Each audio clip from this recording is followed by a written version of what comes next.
But first, I'd like to share with you guys a portion of an interview I did with Congresswoman Marcia Fudge last week. She joined me from the Congressional Television Studios in Washington, and I started off asking her pretty much the same question you asked Dan Honorado. What are the top qualifications for county executive?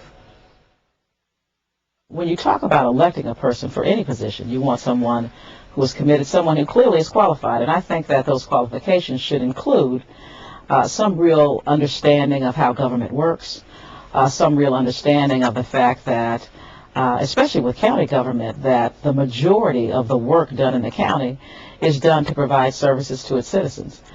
Certainly some idea of budgeting and some fiscal management from a government level. And also, most importantly, the ability to get along with a council. Congresswoman, one of the things you didn't mention was an ability to handle issues of race. That was the racial representation, the representation of minorities was a very important issue in the campaigns around issues 5 and 6. And it's pretty evident in the media coverage recently that there's a rift, at least among black leadership. How important an issue is that, and what kind is that going to be the county executive's job to address some of those issues? Oh, I certainly don't think it is. The county executive's job is to run the county, and that means all people. I don't think that you have to have some special place for race in the county. Certainly, we're talking about social services, we're talking about mental health, we're talking about education, we're talking about infrastructure. Yeah, of course you want someone who's going to be able to work with all people. But I don't think that you start out by saying, let's find someone who can handle the race issue.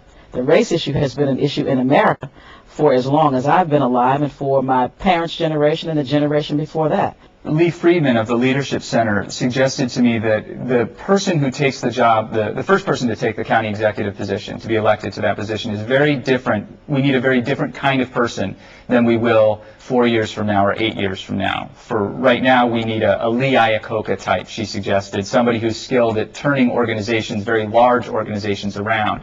And in 4 years, we may need a different kind of a visionary, somebody who can take an organization and move it forward. Do you think Lee Friedman's onto something? Well, no, that's Lee's opinion. My opinion is you need an administrator.